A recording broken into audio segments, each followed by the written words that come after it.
My husband screamed, "I wish I'd married your sister instead, at least she's a real woman." I whispered, "You still can." Then I texted her husband a screenshot of the rent. What he replied made my husband lock himself in the bathroom. Hello everyone. Thank you for being here with me today. Before I begin my story, I'd love to know which city you're joining us from.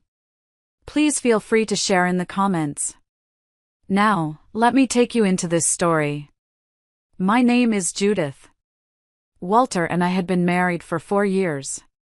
For years of walking on eggshells, of trying to be the calm, stable rock in a relationship with a man who was, for all intents and purposes, still a boy. He was charming, of course. That's how they get you, isn't it? He had this big, booming laugh and a way of making you feel like you were the only person in the world. But that charm wore thin when the bills came due, or when real life decided to show up uninvited. Our biggest problem, the one that lurked under the surface of every conversation, was money. I was a planner. I had a decent job as an office administrator, I managed our budget down to the last penny, and I was always thinking about the future, retirement, emergencies, the boring stuff that actually keeps a roof over your head. Walter was a dreamer. He worked in sales, and his salary was commission-based, which meant our income was a roller coaster. One month we were flush, the next we were scraping by. But in his mind, we were always on the verge of a massive payday that would solve everything.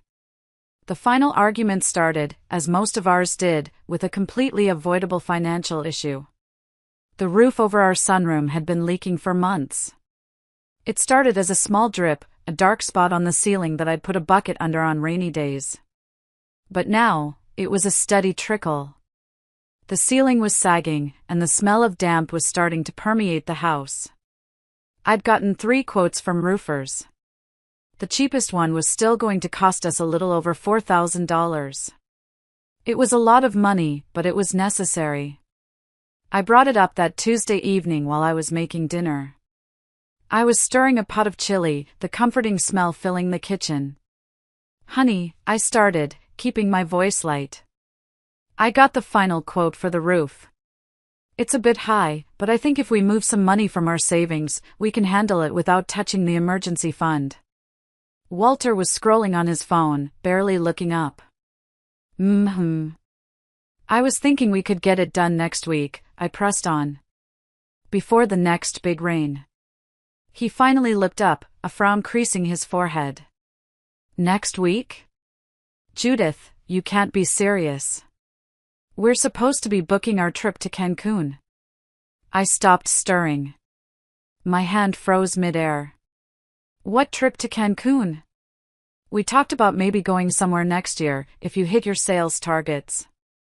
"Exactly. And my targets are looking good," he said, puffing out his chest. "Lorraine and Arthur just got back from the Bahamas. Did you see their pictures? We deserve a real vacation, not another weekend at the lake. We can't let them have all the fun. Lorraine is my younger sister. And Arthur is her husband." They were comfortable. Arthur had a great job in finance, and they lived a life that Walter was deeply, obsessively envious of. Every purchase they made, every trip they took, became a new benchmark for our own perceived failures in his eyes. I took a deep breath, trying to stay calm. "Walter, we can't go to Cancun. The roof is literally about to collapse. We have to be adults about this. This is our home." His face darkened. "An adult? Is that what this is about? Being a boring adult?" "I work hard, Judith. I'm out there every day, grinding, trying to build a life for us. And all you do is talk about leaky roofs and budgets. Why can't you ever just be fun?" The accusation stung, sharp and unfair. I was the one who managed everything so he could have the freedom to be the fun one. I was the one who made sure the lights stayed on while he was chasing his next big commission. "It's not about being boring, it's about being responsible," I said, my voice rising despite my best efforts. "Something you wouldn't know anything about." That was it. The fuse was lit. "Oh, here we go," he shouted, slamming his phone down on the counter. "St. Judith, the queen of responsibility. You know what? I'm sick of it. I'm sick of this house, I'm sick of clipping coupons, and I'm sick of you making me feel like a failure just because I'm not some spreadsheet-obsessed robot." He was pacing now, his voice getting louder with every word. "Look at Arthur. He takes care of Lorraine. He provides for her. He would never make her choose between a leaky roof and a vacation. He'd just buy a whole new house." My heart was pounding in my chest. This wasn't about a roof anymore. It was about everything. And then he said it. The words that would echo in my head for months.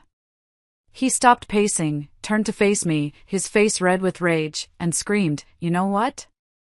I wish I'd married your sister instead. I wish I'd married Lorraine. At least she's a real woman." Silence. The bubbling of the chili on the stove was the only sound in the room. The world just stopped. It felt like he'd physically slapped me. All the air left my lungs. A real woman. What did that make me? I looked at this man I had loved, supported, and defended, and I felt nothing. The love, the frustration, the anger, it was all gone. Replaced by a cold, empty void. For a long moment, I just stood there, the wooden spoon still in my hand. I could feel the heat from the stove on my face. He was breathing heavily, watching me, probably expecting me to burst into tears, to scream back at him, to start throwing things. That's what I usually did. We'd have a huge, dramatic fight, and then hours later, he'd apologize, and I'd forgive him, and the cycle would start all over again. But not this time. Something inside me had snapped. It wasn't a loud, violent break, but a quiet, clean one. Like a piece of glass breaking cleanly in two. I slowly placed the spoon on the spoon rest, turned off the burner, and wiped my hands on a dish towel. My movements were slow, deliberate. I could feel his eyes on me, confused by my lack of reaction. I turned to face him. He looked almost deflated now, the anger draining away, leaving behind a sort of petulant uncertainty.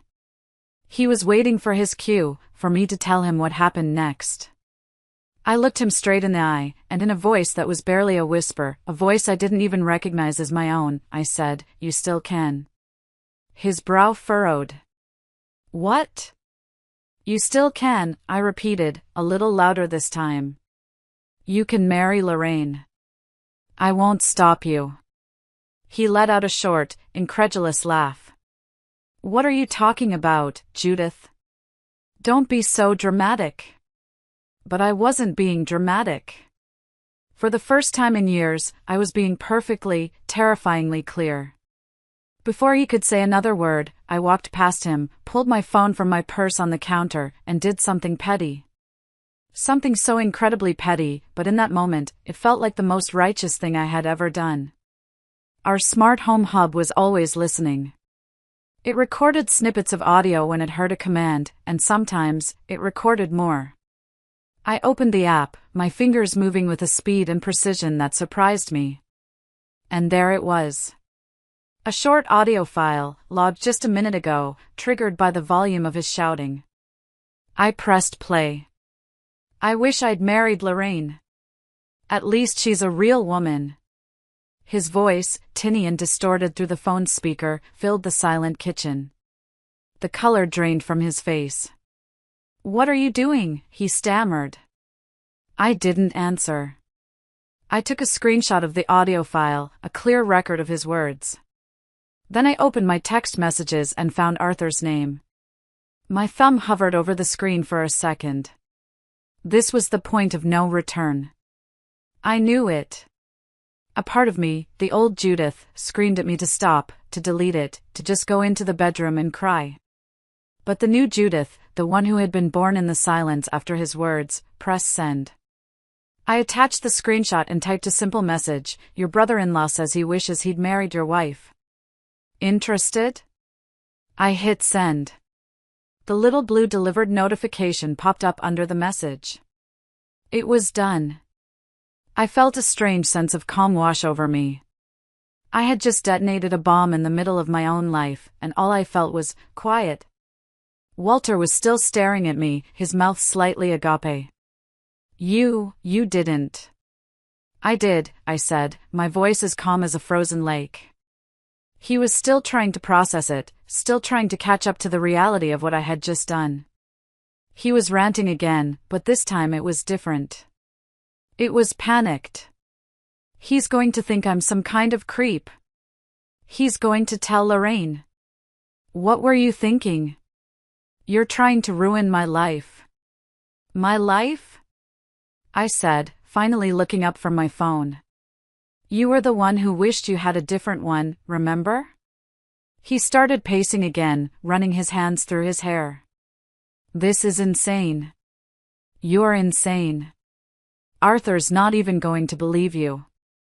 He knows I'm a good guy. He was still talking, still trying to convince himself more than me, when my phone buzzed on the counter. A new text message. From Arthur. The buzz of the phone on the granite countertop was louder than a gunshot in the tense silence of our kitchen. Walter stopped his frantic pacing mid-stride, his eyes darting from me to the phone and back again. He was still clinging to the hope that this was all some bluff, that Arthur would laugh it off, or maybe not even reply. I think, in his world, other men understood and excused this kind of locker room talk, even when it was about their own wives. I picked up the phone. My heart was beating a steady, heavy rhythm against my ribs. I wasn't sure what I was expecting. Maybe a confused "what is this?" or an angry "stay away from my wife." But what I saw made a slow, cold smile spread across my face. Arthur had replied. And he hadn't just replied, he had replied with a vengeance. His text read, "Judith, is this for real? That clown tried to get me to invest $10,000 in some crypto scam last year. When I said no, he told me it was because you were too controlling with the finances and that you kept him on a short leash. Tell him I'm good. Actually, show him this." My eyes flickered down. There was a second message. It was a screenshot. A screenshot of a text exchange between Arthur and Walter from 6 months prior. Walter, "Hey man, got a can't-miss investment opportunity. Going to the moon. Need a quick $10K loan to get in on the ground floor. We'll pay you back double in a month." Arthur, "Sorry, Walter. I don't mix money with family. And honestly, this sounds a bit sketchy. You should talk to Judith about it." Walter, "Nah, you know how she is. Queen of no. She'd rather put it into some boring mutual fund than take a real risk. That's why you're the one living the good life, man. Living the good life." My God. The man had no shame. He had tried to borrow a huge sum of money from my brother-in-law, behind my back, to throw at some get-rich-quick scheme, and when he was rejected, he had blamed me. He had used me as his scapegoat, painting me as the nagging, controlling wife who was holding him back from greatness. I looked up at Walter. He was watching me, a desperate, pleading look in his eyes. He saw the expression on my face and his false bravado crumbled. "What did he say?" he whispered, his voice cracking. "He's mad, isn't he? Just tell him it was a joke." I was angry, I didn't mean it. I didn't say a word. I simply turned my phone around and held it out for him to see. He squinted, leaning in to read the screen. I watched his face as he processed Arthur's words, then scrolled down to the screenshot of his own pathetic texts. I saw the exact moment the blood drained from his face. It was like watching a building collapse in slow motion. The blustering facade, the arrogant anger, the self-pity, it all just crumbled into a pile of pathetic dust. He went from red to a sickly, pale white. He read it once. Then he read it again, as if hoping the words would change. He looked up at me, his eyes wide with pure, unadulterated panic. He opened his mouth to say something, but no words came out. He just made a small, choking sound. Then, he turned and practically fled. He ran to our master bathroom, the one connected to our bedroom, and I heard the door slam shut. The lock clicked into place with a definitive, final sound. I stood alone in the kitchen, the smell of the now burnt chili filling the air. For a few seconds, there was silence. And then I heard it. A low, muffled sound coming from behind the bathroom door. He was crying. Not just crying, but sobbing. Deep, gut-wrenching sobs of a man who hadn't just been caught, but had been completely and utterly exposed. I walked over to the chili pot and turned it off for good. I scraped the burnt mess into the trash can. I didn't feel angry anymore. I didn't feel hurt. I just felt tired. And for the first time in a very long time, I felt a flicker of something new. A sense of an ending. And maybe, just maybe, the possibility of a new beginning. Walter stayed locked in that bathroom for over an hour. When he finally came out, his eyes were red and swollen. He didn't look at me. He just grabbed his car keys and his wallet from the counter and walked out the front door, closing it softly behind him. He didn't come home for 3 days. For 3 days, the house was quiet. It was a strange, hollow kind of silence. At first, it was a relief. No walking on eggshells, no bracing for a mood swing, no forced conversations over dinner. I slept in the middle of the bed for the first time in years. I watched my own shows on TV without any snide comments. I went to work, came home, and for a little while, I let myself believe that maybe he had just disappeared. That he had understood the magnitude of his humiliation and had slunk off to lick his wounds in private. I found out he was staying at his mother's house. I wasn't surprised. That was always his safe harbor, the place where he was always the perfect, misunderstood son. What I didn't realize was that he wasn't just licking his wounds. He was sharpening his claws. He was plotting. The first attack came, as they so often do these days, on Facebook.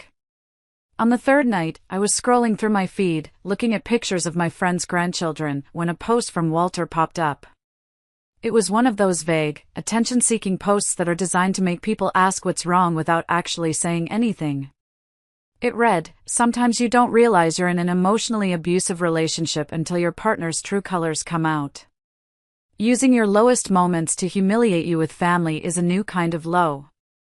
I need to take some time for myself and figure out my next steps. Pray for me." My jaw dropped. Emotionally abusive? Him? The man who had just screamed at me that I wasn't a real woman? The hypocrisy was so staggering it was almost funny. Almost. The comments started rolling in immediately, a tidal wave of sympathy from his friends and family who had no idea what had really happened. His mother, of course, was first. "My sweet boy, come home to mama. You don't deserve this kind of treatment." I always knew she had a mean streak. His cousin commented, "That's horrible, Walt. You're a good man. Don't let her get you down." An old high school buddy chimed in, "Sounds like my ex-wife. Cut that toxicity out of your life, bro." I felt a hot flush of anger crawl up my neck. He was painting me as the villain, twisting the entire narrative to make himself the victim. He was controlling the story, and all these people who had been to our house for barbecues, who I had exchanged pleasant Christmas cards with, were buying it. I felt trapped, silenced. If I commented, I would look defensive and crazy. If I said nothing, I was letting his lies stand. But here's the thing about public lies on the internet. Sometimes, the truth has a way of showing up uninvited. Just as I was about to throw my phone across the room, a new comment appeared. It was from a woman named Beverly. I vaguely recognized her name. She was a friend of Arthur's, I think. I had met her once or twice at parties.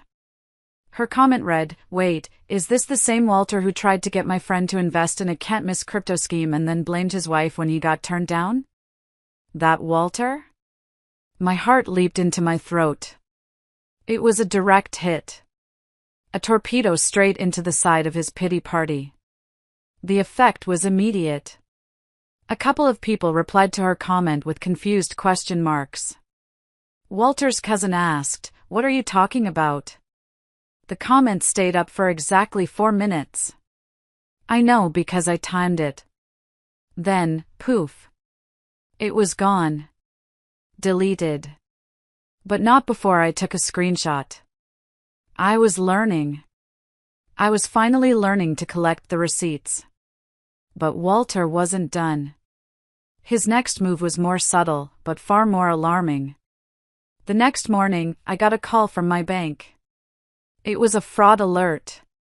"Mrs. Peterson," the polite voice on the other end said. "This is Sarah from the security department. We're calling about some unusual login attempts on your personal savings account." My blood ran cold. My savings account? That's not a joint account. "Yes, ma'am, we're aware," she said. That's why it was flagged. The attempts were made from a device associated with your husband's phone number. He tried to reset the password 3 times in the last hour. Since he is not an authorized user on the account, our system locked it down. We just wanted to verify with you. He was trying to get into my money. My personal savings, the money I had carefully built up from before we were even married, a small nest egg I had from an inheritance from my grandmother. He wasn't trying to take it, he couldn't without the password, but he wanted to see how much was there. He was planning something. He was planning his divorce strategy. And he thought I was stupid enough not to notice. That evening, he came home. He didn't come alone. He brought reinforcements, his mother and his older sister. They marched into my living room like an invading army, their faces set in grim, judgmental lines. This wasn't a conversation. This was an intervention. And I was the one who was about to be intervened with. They sat on my sofa, the one I had picked out, and looked at me as if I were something they'd found stuck to the bottom of their shoe. Walter sat between his mother and sister, looking pale and wounded, a classic damsel in distress. It was a masterful performance. His mother, a woman who always smelled faintly of mothballs and disapproval, started first. "Judith," she said, her voice dripping with false sympathy. "We need to talk about your behavior." I just looked at her. I didn't say a word. I sat in the armchair opposite them, crossed my legs, and waited. "This, lashing out," his sister chimed in, gesturing vaguely with her hand. "Contacting Arthur, trying to cause problems in his marriage, it's a form of abuse, you know. Emotional abuse. Emotional abuse." The audacity was breathtaking. They were using the very words he had used on Facebook, trying to build a case against me in my own living room. I let the silence hang in the air for a moment before I turned my gaze to Walter. "Walter," I said, my voice calm and even. "Did you tell them about your conversation with your female coworker, Wanda, from 2 weeks ago?" Walter's eyes widened almost imperceptibly. His mother looked confused. "What does that have to do with anything?" "I'm just curious," I continued, keeping my eyes locked on my husband. "Did you tell them about the text messages? The ones where you told her she looked incredibly attractive in her new dress and that her boyfriend was a lucky guy? The ones you deleted from your phone but forgot were backed up to the cloud account that I set up for you?" Dead silence. The air in the room became thick and heavy. Walter's face went from pale to a blotchy red.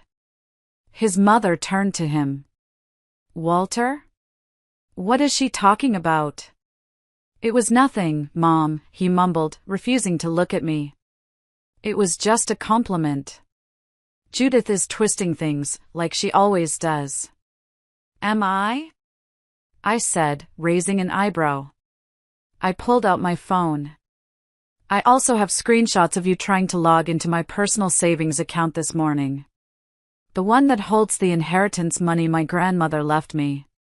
The bank called me, Walter. They have a record of the login attempts from your phone number. Would you like me to continue?" His sister, who had looked so smug just moments before, now looked disgusted. She turned to Walter. "Walter, what the hell?" He just sat there, trapped between the three of us, his pathetic victim act completely shattered. He had nothing. No defense, no excuse. He had walked into an ambush he had set for himself. His mother stood up abruptly. "I think we should go," she said, her voice tight. "Clearly, you two just need some space." It was the classic retreat. When the facts weren't on their side, they just pretended the conversation never happened. They practically scurried out of the house, leaving Walter behind. He stood in the middle of the living room, looking utterly defeated. He promised it was all a misunderstanding, that we just needed to talk things through. That night, I made a bed for myself on the couch. It was my choice. I couldn't bear the thought of sleeping next to him. Sometime after midnight, I was jolted awake by the sound of him talking on the phone in the bedroom. He was trying to be quiet, but the walls were thin. He was talking to his father. "I need $5,000, he was whispering urgently. "Just a loan, just until I can figure things out." "No, I can't ask her. She's being difficult. Please, Dad. I'm in real trouble here." There was a long pause. I could imagine his father, a quiet, practical man I had always liked, on the other end of the line. Then, I heard Walter's voice, sharp with disappointment. "Fine.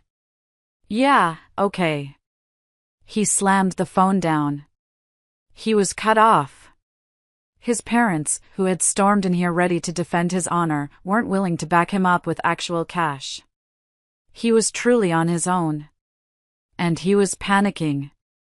After the disastrous intervention, I thought Walter might finally understand that his games were over. That the truth was not on his side. I was wrong. When a cornered animal is out of options, it doesn't become reasonable. It becomes more desperate, more reckless. His next move was to go after the person he thought would be my weakest link, my own mother. My mom is a sweet, kind-hearted woman, a retired nurse who believes in the good of people, sometimes to a fault. She loved Walter. He had laid on the charm thick with her from day one, always calling her, bringing her flowers, playing the part of the devoted son-in-law. He knew that if he could turn her against me, it would devastate me. He called her the next afternoon. I found out because my mom called me immediately after, her voice trembling with confusion and distress. "Judith, honey, what is going on?" she asked, the second I picked up the phone. "Walter just called me. He was crying." I closed my eyes and leaned my head against my office wall. Of course, he was crying. That was his go-to weapon. "What did he say, Mom?" I asked, my voice weary. "He said you've cut him off financially," she said, her voice full of concern. "That you're controlling all the money and won't let him even buy groceries. He said you're trying to isolate him from everyone who supports him." "Judith, is this true?" "I'm so worried." The manipulation was so blatant, so disgusting, that for a moment, I was speechless. He was trying to use my own mother as a pawn, painting me as some kind of monster. "Mom," I said, taking a slow, steadying breath.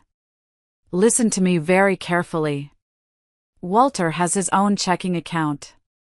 His paycheck gets deposited directly into it. He has complete access to his own money. What he wants is access to my savings account. The one with Grandma's inheritance money. He wants it to fund a lawyer for the divorce he is so clearly planning." There was a pause on the other end of the line. I could hear my mom processing this new information. "Oh," she said finally. He left that part out." "He left out a lot of things, Mom," I continued, the anger finally bubbling up inside me. "He left out that he screamed at me that he wished he'd married Lorraine. He left out that he's been sending inappropriate texts to a coworker. He left out that he tried to borrow $10,000 from Arthur behind my back for a scam. He's lying to you because he's desperate and he has no one else to turn to. The silence on the line was heavy. I had unloaded everything, and I could feel my mom reeling from the weight of it all. When she finally spoke, her voice was different. The soft, worried tone was gone, replaced by a steely resolve that I hadn't heard in years. It was the voice she used when she was a head nurse dealing with a difficult doctor. "I see," she said quietly. "Judith, I am so sorry. You let me handle this. What are you going to do?" I asked. "Don't you worry about it," she said, and then she hung up. I found out later what she did. She waited about 10 minutes, and then she called Walter back. He apparently answered on the first ring, probably expecting her to be calling back full of sympathy and ready to lecture me on his behalf. According to my mom, the conversation went something like this. "Walter," she started, her voice sweet as pie. "I was just thinking about what you said. And it reminded me of something. Do you remember that Christmas, about 2 years ago? You told me you'd lost your wallet and needed some cash for gas to get home. I lent you $200 from my purse. You said you'd pay me back on New Year's." There was apparently a stammering sound from Walter's end. My mom continued, her voice still sweet, but with an edge of pure steel. "You never did pay me back, did you, dear? Now, I raised my daughter to be a kind and respectful partner, but I also raised her not to be a doormat. So here's what's going to happen. You are going to stop calling me with your lies. And if you ever try to manipulate me or anyone else in my family against my daughter again, I will start telling people that little story. And a few others I can think of. Do we have an understanding?" He hung up on her. That evening, when I got home from work, Walter was there. He wasn't crying anymore. He was furious. The second I walked in the door, he started screaming. "You turned your own mother against me," he roared. "You told her lies." I calmly set my purse down on the entryway table. "No, Walter. You told her lies. I told her the truth. You're not mad that I talked to her. You're mad because for the first time, your lies didn't work." He stared at me, his chest heaving, his face a mask of pure rage. He knew he had lost. He had played his last card, and it had been rejected. He pointed a trembling finger at me. "That's it," he snarled. "I'm done. I want a divorce. And I want half of everything. You hear me? Half." He stood there, panting, expecting a fight. Expecting me to beg, to cry, to plead with him to reconsider. He was expecting the old Judith. But the old Judith was gone. I looked at him, standing there in the middle of our living room, his face contorted with a rage that was born of pure impotence. He had thrown down his ultimate threat, the word he always held over me like a guillotine, divorce. He expected it to shatter me. I met his gaze, held it for a beat, and then gave him a small, simple nod. "Okay," I said. His furious expression wavered, replaced by a flicker of confusion. "Okay? That's it? Just, okay?" "Yes, Walter." "Okay," I said, my voice devoid of any emotion. "File the papers. Or I will." I then turned away from him, walked over to the sofa, sat down, and pulled out my phone. I opened my web browser and, right there in front of him, I typed "best divorce lawyers in my area" into the search bar. The silence that followed was more profound than his shouting had ever been. He was completely, utterly stunned. This was not in his script. He was the one who was supposed to be in control, the one who was leaving, the one who was making the grand, dramatic exit. I had just stolen his thunder with 2 simple words and a Google search. He finally found his voice, and it was high-pitched, almost a screech. "You're not even going to try? You're not even going to fight for this marriage?" I looked up from my phone, my expression flat. "Fight for what, exactly?" A marriage where my husband screams that he wishes he'd married my sister? A marriage where he's sending flirty texts to his coworkers and trying to steal my inheritance? A marriage where he lies to my own mother to try and turn her against me? No, Walter. I'm not going to fight for that. I'm good. I went back to scrolling through lawyer profiles on my phone. He was sputtering now, completely thrown off balance. He grabbed his own phone, fumbling with it like it was a foreign object. He jabbed at the screen and put it to his ear. "Dad," he said, his voice now sounding like a whiny teenager's. "She's giving up on us. She's not even fighting for our marriage. She's just sitting there, looking up lawyers." I could hear the faint, tinny sound of his father's voice through the phone. Even from across the room, I could hear the weariness in it. Walter listened for a moment, his face falling even further. "But I'm supposed to be the one who..." "She's supposed to. But she just agreed." "What do you mean, I made this bed?" "Dad? Dad?" He pulled the phone away from his ear and stared at it. His own father hadn't taken his side. The last pillar of his support system had just crumbled. He looked at me, a strange, lost expression on his face. It wasn't anger anymore. It was a dawning, terrifying realization. He had set fire to our marriage, expecting me to rush in and put out the flames. He never once considered that I might just let it burn. That night, he packed a bag.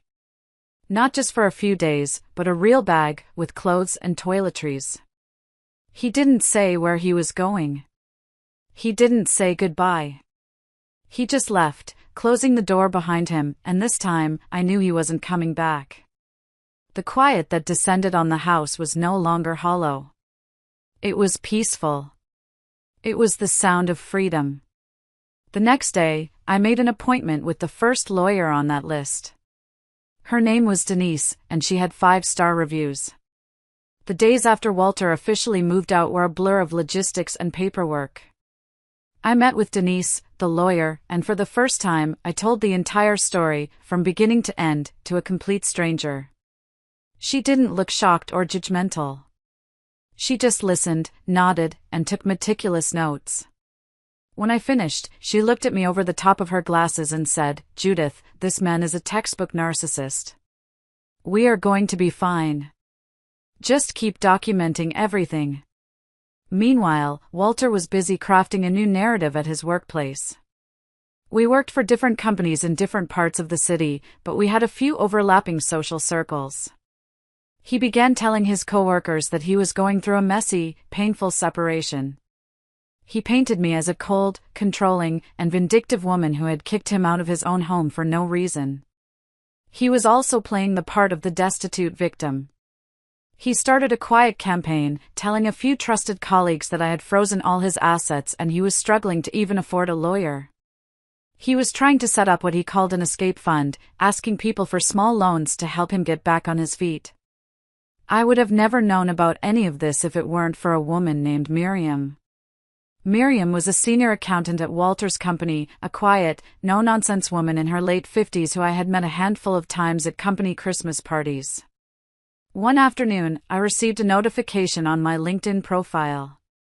It was a message request from her. My stomach clenched. I assumed she was reaching out on Walter's behalf, another one of his flying monkeys sent to harass me. I almost deleted it, but my curiosity got the better of me. I opened the message. It read, "Dear Judith, I hope this message finds you well. I know this is highly unusual, but something has been bothering me, and I felt I had to reach out. I work with Walter, and he has been sharing some very concerning stories about your separation. He's been telling people you have him under severe financial control and asking for loans to hire a lawyer for the divorce. I don't know you well, but I've always known you to be a very composed and kind person. Something he's saying doesn't add up. He's claiming to be broke, but he came into the office yesterday showing off a brand new smartwatch that he said he bought to treat himself after all the stress. I just thought you should know. Sincerely, Miriam." A new smartwatch. while claiming he needed money to escape me. The audacity never ceased to amaze me. I typed back a short, heartfelt message thanking Miriam for her integrity and her kindness. I took a screenshot of her message and immediately forwarded it to my lawyer, Denise. She replied within minutes, "Excellent. This establishes a pattern of deceit. Keep it coming." The universe, it seems, was on my side, because more was about to come. That very evening, there was a knock on my door. I wasn't expecting anyone. I looked through the peephole and was shocked to see a young man I didn't recognize standing on my porch. I opened the door a crack. "Can I help you?" I asked. "Are you Judith Peterson?" he asked. He looked nervous. "I am. My name is Kevin," he said. I'm Wanda's boyfriend." Wanda. The coworker Walter had been texting. My blood ran cold. "We need to talk," Kevin said, his jaw tight. "About your husband." I let Kevin in, my mind racing. What could he possibly want? Was he here to threaten me? To defend Wanda? I offered him a seat at my kitchen table, the very table where my marriage had imploded just a couple of weeks earlier. He sat down but looked too agitated to stay still. "Look, I'm sorry to just show up at your door like this," he started, running a hand through his hair. "But your wife, your husband, he's trying to blow up my life, and I'm not going to let that happen." "What did he do?" I asked, my voice barely a whisper. Kevin took a deep breath. "He's been telling everyone at work that Wanda and I are having problems. He's been spreading rumors that I'm cheating on her. He's been trying to turn her against me, telling her she deserves better." It all clicked into place. Walter wasn't just flirting with Wanda. He was actively trying to break up her relationship. Why? I asked. Why would he do that? Kevin let out a bitter laugh. Because she rejected him. That's why. He came on to her at an office happy hour last month. He got a little drunk, started telling her how unhappy he was in his marriage, how you didn't understand him. He tried to kiss her. Wanda shut it down immediately. She told him he was being inappropriate and that she was in a happy relationship. He's been trying to sabotage us ever since. So that was it. It wasn't just some harmless flirtation. It was a calculated move. He had been looking for an exit ramp from our marriage, and he had chosen Wanda. When she turned him down, his fragile ego couldn't handle it. So, in his twisted mind, if he couldn't have her, no one could. He had to destroy her relationship to prove, what? That he was still desirable? That he still had power? He's a predator, Kevin said, his voice filled with a quiet fury. He's telling Wanda that you're the crazy, jealous one, that you're the reason he was looking for comfort elsewhere. He's trying to make her feel sorry for him. I just sat there, taking it all in. Another layer of his deceit, another lie built upon a mountain of lies. Would you, I started, my voice trembling slightly. Would you be willing to tell this story to my lawyer? Kevin looked me straight in the eye. Absolutely, he said without a moment's hesitation. Wanda will, too. She's furious. She's worried this is going to affect her job, her promotion. He's creating a hostile work environment. We'll do whatever it takes to make him stop. I thanked him profusely.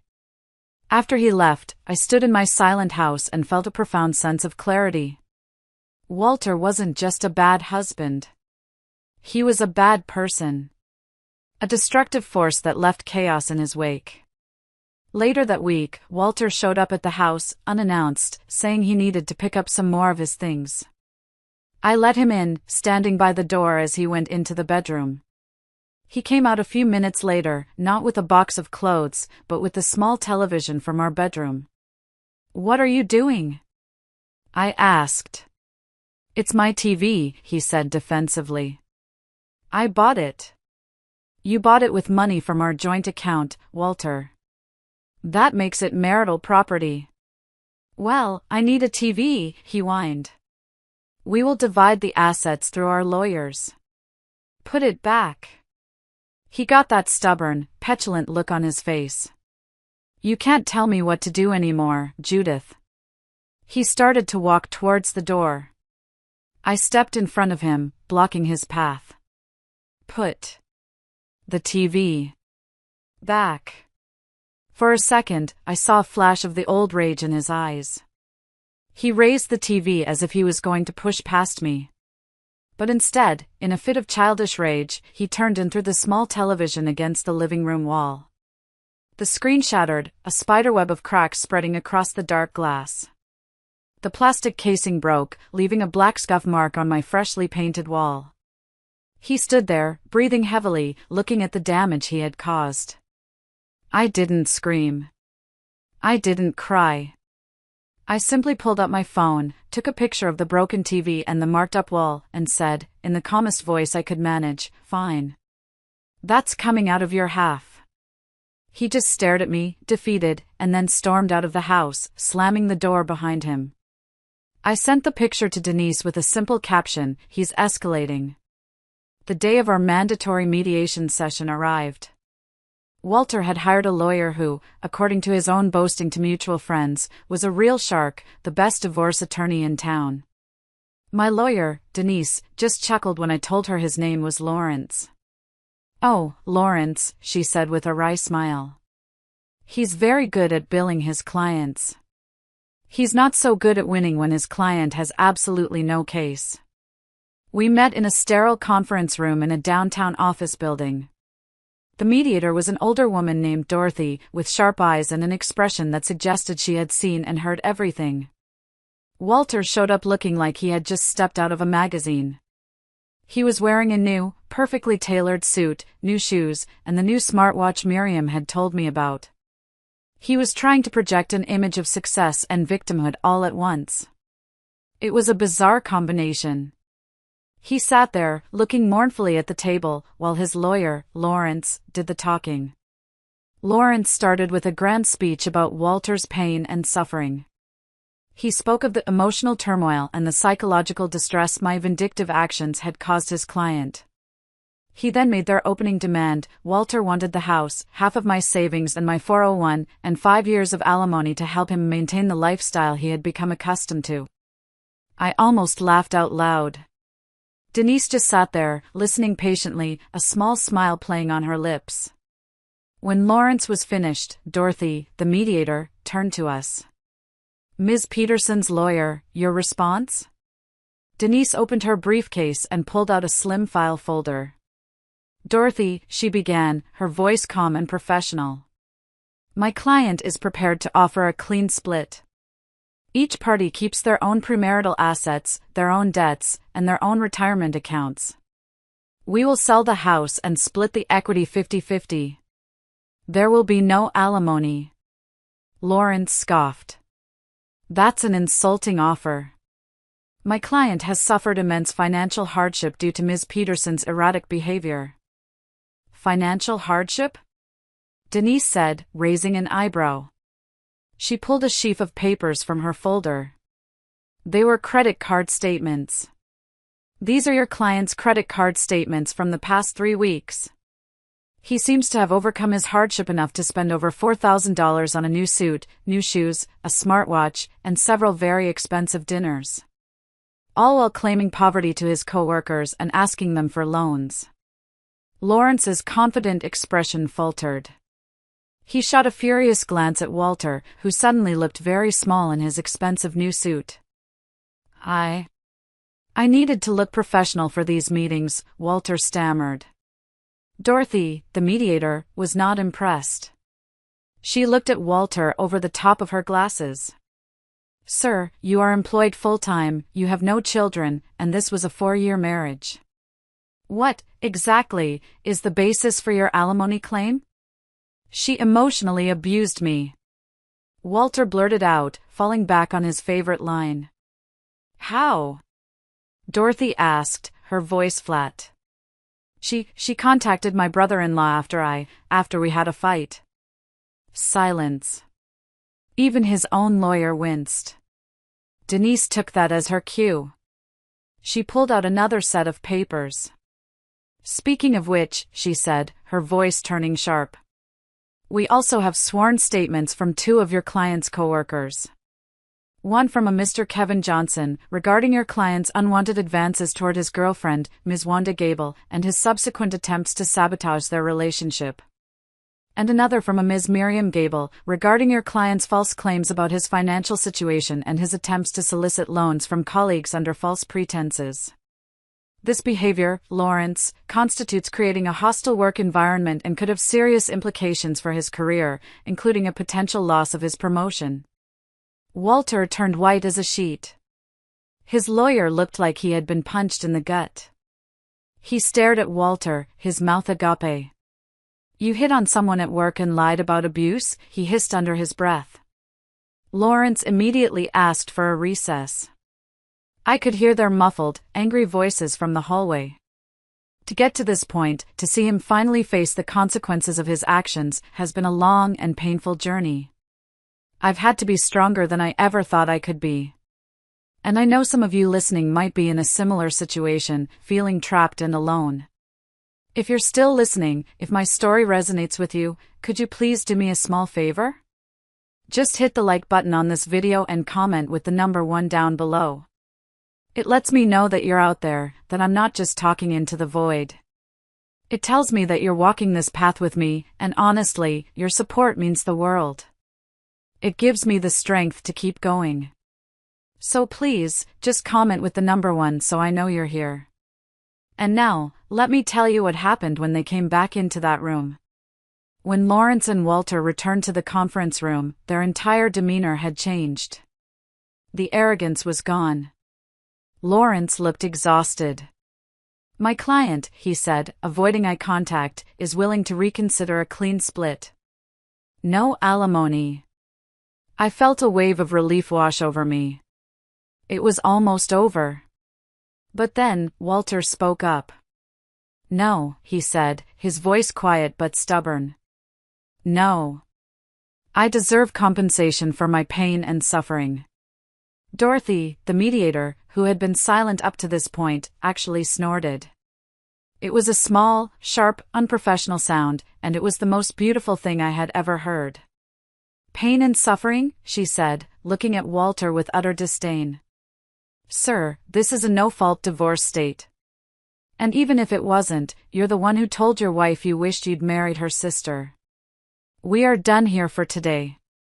You will accept the offer of a clean split, or we will see you in court.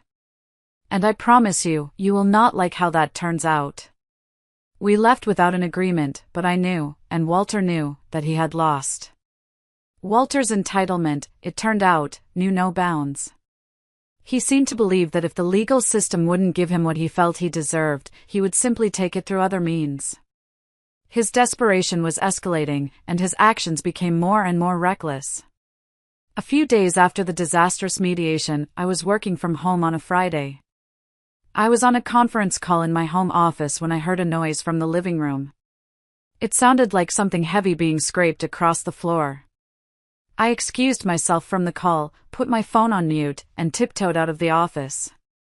The sight that greeted me made my blood boil. Walter was in my living room. He had let himself in with his old key, which I hadn't yet had the chance to change the locks for. And he was not alone. He was with another man, a stranger, and they were in the process of carrying my grandmother's antique wooden chest towards the front door. That chest was my most prized possession. It was a beautiful, hand-carved piece from the late 1800s that my grandmother had left to me in her will. It was part of my inheritance, something that had been in my family for generations. It held all of my old family photo albums and my mother's wedding dress. It was irreplaceable. Walter! What in the hell do you think you're doing? I shouted. He jumped, startled. The other man, who looked like a college kid just trying to make a few bucks, looked terrified. This is my stuff, Judith. Walter said, his voice full of his usual bluster. It's marital property. The hell it is. I shot back, my voice shaking with rage. My grandmother left me this chest 5 years before I even met you. I have the will, I have the appraisal documents. This is theft. Put it down. Right now. The buyer, the young man, immediately let go of his end. The chest thudded onto the floor. Look, man, he said to Walter, holding his hands up. I don't want any trouble. You told me on Facebook Marketplace that you were selling your own stuff. It is my stuff. Walter insisted, his face turning red. No, it's not, I said, walking towards them, my phone already in my hand, dialing 911. And this is stolen property. I am calling the cops. The buyer's eyes went wide. He didn't hesitate. He practically ran out of my house, jumped into his pickup truck, and sped away down the street. Walter was left standing there, alone, next to my grandmother's chest. He was livid. You cost me that sale, he screamed. I needed that money. You tried to sell my grandmother's chest. I screamed back. The police are on their way. His face went pale. The reality of what he had done finally seemed to hit him. When the police arrived a few minutes later, he tried to play it off as a simple misunderstanding. A marital dispute over property. But I was prepared. I showed them a copy of my grandmother's will, which specifically named the chest. I showed them the appraisal document from before my marriage. I showed them Walter's Facebook Marketplace listing, where he had fraudulently claimed ownership. The officers were not amused. They gave Walter a stern warning. They explained that because we were still technically married, they couldn't arrest him for theft from the marital home without more evidence of intent, but they made it very clear. One more incident like this, one more toe out of line, and he would be spending the night in a jail cell. He left, humiliated once again. That night, I had a locksmith come and change every lock on the house. As I watched the locksmith work, I felt a profound sense of sadness. This was the home we had built together. Now, I had to lock him out of it just to protect my own family heirlooms. The man I had married was gone. In his place was a desperate, dangerous stranger. I thought that after the police incident, Walter might finally hit rock bottom.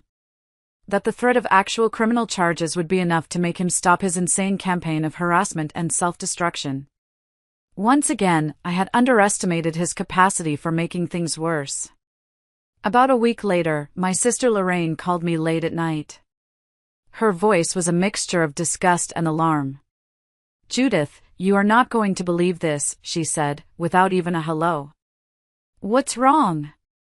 I asked, my stomach immediately twisting into a knot. Walter just called me, she said.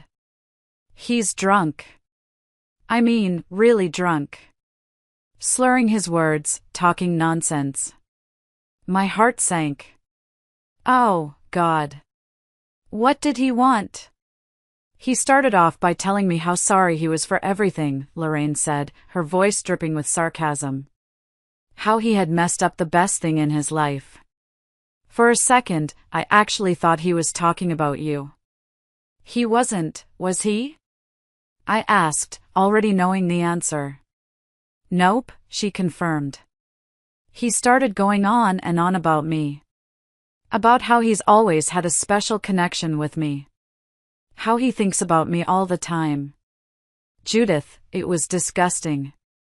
He said, and I quote, I know I messed up, Judy, but you and I, we were always the ones who should have been together. We just get each other. Can't we just try again? I felt physically ill.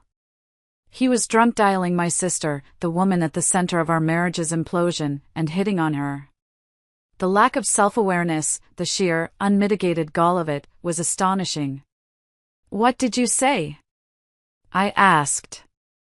I told him he was a pathetic, disgusting pig and that he was lucky Arthur didn't answer the phone, Lorraine said fiercely. Then he started crying, saying his life was over. I told him he was right about that, and then I hung up and blocked his number. She was quiet for a moment. Then she said, "Judith, I am so sorry. I can't believe you were married to that creature. I always knew there was something off about him, but I never imagined this." We talked for a while longer. She was furious on my behalf, and deeply protective. It was comforting to know that, despite everything Walter had tried to do to drive a wedge between us, he had only made our bond as sisters stronger. After we hung up, I just sat in the dark for a long time. I thought about the man I had fallen in love with, the charming, funny man who had promised me a lifetime of happiness. Where had he gone? Had he ever really existed? Or was this pathetic, drunk, and delusional stranger the real Walter all along? The call to my sister was his last, desperate gasp. It was the final, pathetic act of a man who had lost everything and had no one to blame but himself. The divorce proceedings moved forward after that, and he didn't fight anymore. He was a ghost, just signing the papers his lawyer put in front of him. The shark had become a goldfish. The final court date was set. It was almost over. The final court date was less of a dramatic showdown and more of a formality. Walter had already agreed to the clean split through his lawyer. We were just there to make it official in front of a judge. I walked into the courtroom feeling a sense of nervous relief. I was ready for this chapter of my life to be over. Walter was already there, sitting next to his lawyer, Lawrence. He looked terrible. He had lost weight, there were dark circles under his eyes, and his expensive suit now looked too big for him. He didn't look at me when I walked in. But just when I thought this would be a simple, quiet ending, Walter decided he had one last performance left in him. When the judge asked if he had anything to say before the divorce was finalized, Walter stood up slowly and theatrically. He winced, placing a hand on his lower back. "Your Honor," he began, his voice weak and strained. I have recently suffered a debilitating back injury. It happened at the gym. The doctors say I may not be able to work in sales anymore. The long hours on my feet, it's just too much." I stared at him in disbelief. He was trying to feign a last-minute injury to make a case for alimony. It was the most audacious, pathetic lie yet. His lawyer, Lawrence, looked like he wanted the ground to swallow him whole. He clearly had not been briefed on this particular piece of fiction. The judge, a stern-looking woman who had the same no-nonsense energy as the mediator, Dorothy, looked down at Walter from the bench, her expression unreadable. "Is that so, Mr. Peterson? A debilitating injury?" "Yes, Your Honor," Walter said, his voice cracking with fake emotion. "I don't know how I'll support myself. I'll need support from my wife." Denise, my lawyer, stood up calmly. "Your Honor," she said, her voice ringing with confidence. "That's very interesting, because my client has some evidence that might contradict Mr. Peterson's claim." She walked up to the clerk and handed her a tablet. "If you could please display this for the court." The screen on the wall flickered to life. It was a photo. A photo from Walter's own Instagram account, which he had apparently forgotten to make private. It had been posted just 2 days earlier. It was a picture of Walter, beaming from ear to ear, standing on top of a mountain. He was wearing hiking gear, holding a walking stick, and flexing one of his biceps for the camera. The caption read, "Conquered the summit. Feeling on top of the world. #hikerlife #no limits." The entire courtroom was silent for a moment, and then a couple of people in the back snickered. Walter froze, his hand still on his injured back. He looked like a deer caught in the headlights. The judge stared at the photo on the screen, then looked down at Walter. She did not look pleased. "Mr. Peterson," she said, her voice dangerously quiet. "You have wasted this court's time with false claims, you have attempted to defraud this court, and you have perjured yourself under oath. You are lucky I am not holding you in contempt." She picked up her gavel. "Here is my ruling. The divorce is granted on the terms of a clean split. Each party will keep their premarital assets and their own debts. Furthermore, given Mr. Peterson's behavior, including the documented destruction of marital property, he will pay Ms. Peterson $1,200 in damages for the television he destroyed. This ruling is final. She banged the gavel. What? Walter yelped, forgetting his supposed injury. I have to pay her? You're lucky she's not pressing criminal charges for the attempted theft of her grandmother's chest, the judge snapped. Any objection to this ruling, counselor? She asked, glaring at Lawrence. Lawrence just shook his head, looking utterly mortified. No, Your Honor. It was over. I was officially, legally, gloriously free. I walked out of the courtroom feeling like 1,000 pounds had been lifted from my shoulders. The air outside felt cleaner, the sun felt brighter. Denise gave my arm a squeeze. Congratulations, Judith. You handled that with incredible grace. But the drama, it turned out, wasn't quite over. Walter came storming out of the courthouse a minute later, his face a thunderous mask of fury. He saw me standing there and marched right over. You, he screamed, pointing a finger at my face. People on the courthouse steps stopped to watch. You ruined my life. I gave you the best years of my life. For years, Walter, I said, my voice calm and steady. You gave me 4 years. And you spent them wishing you were with someone else, trying to scam my family, and lying to everyone who would listen. I think we have different definitions of best years. His mother, who had been waiting for him, rushed over and tried to pull him away. Walter, honey, let's just go. Don't make a scene. No, he shouted, shaking her off. She needs to know what she's losing. Oh, I know exactly what I'm losing, I said, a cold smile on my face. I'm losing a man who called me not a real woman. A man who hit on his coworker and then tried to ruin her relationship. A man who lied about being abused and tried to steal from me. Trust me, I'm devastated. Just then, another group of people walked out of the courthouse doors. It was Kevin and Wanda, the coworker, who had come to be potential witnesses if needed. Wanda looked at Walter with pure disgust. You are pathetic, she said simply. As if the scene wasn't already surreal enough, at that exact moment, a car pulled up to the curb. And out stepped my sister, Lorraine, and her husband, Arthur. They were dressed up, smiling, and holding hands. Walter's jaw dropped. He stared at Lorraine, the woman he had drunkenly professed his love to, the woman he had wished he'd married. Lorraine saw us and her smile faltered for a second, surprised to see the whole chaotic assembly. Judith. Oh, right. Today was your final court date, wasn't it? Walter was just staring at her, speechless. Arthur put a protective arm around Lorraine and turned to me. We were just picking up our marriage license, he said, a huge grin spreading across his face. We decided not to wait. Life's too short to postpone your happiness, you know? He looked pointedly at Walter. Your warning, it helped us realize that. And there it was. The ultimate, most perfectly ironic twist of fate. Walter stood there, on the steps of the courthouse, having just been divorced, humiliated by a judge, and ordered to pay me money.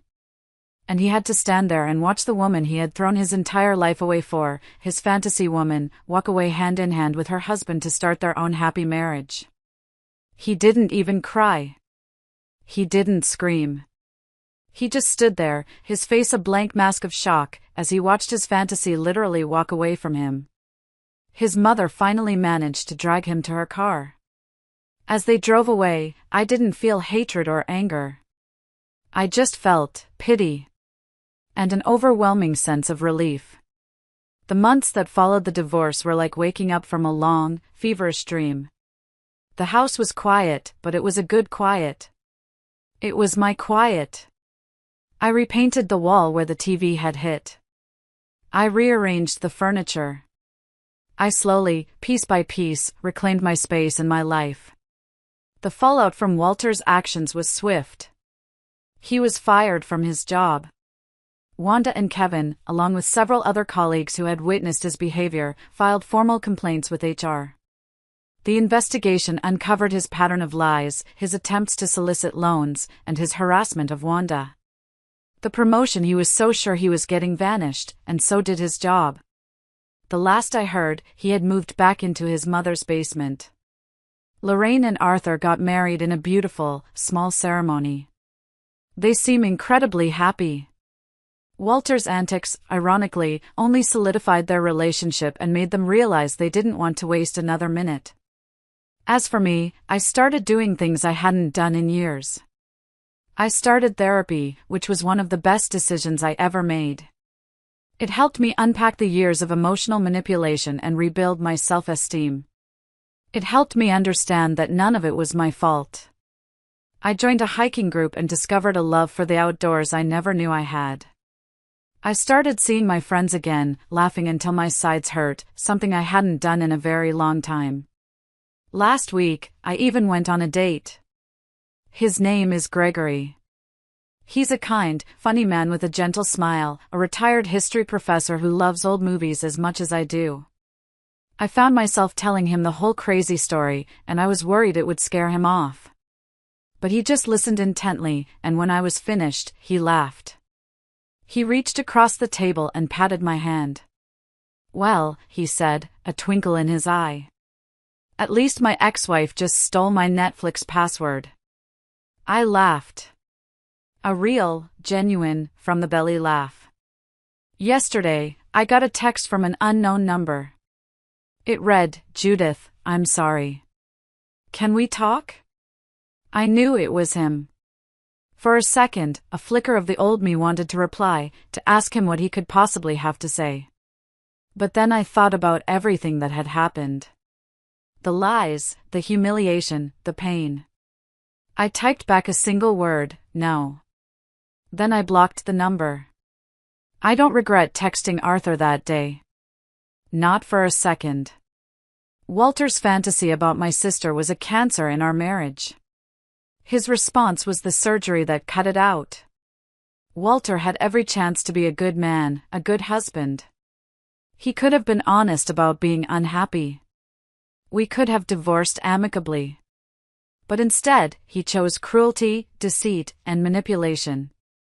He lost everything because he was chasing a fantasy that never existed, and he destroyed the reality that did. But hey, at least he's got that new smartwatch in his mother's basement to keep him company. Me? I've got my grandmother's chest, my peaceful home, and a second date with Gregory next week. And for the first time in a very long time, I feel like I'm on top of the world. Thank you for listening to my story. If you've been through something similar, or if you just want to share your thoughts, please leave a comment below. It helps to know we're not alone. Take care of yourselves, and I'll see you again soon.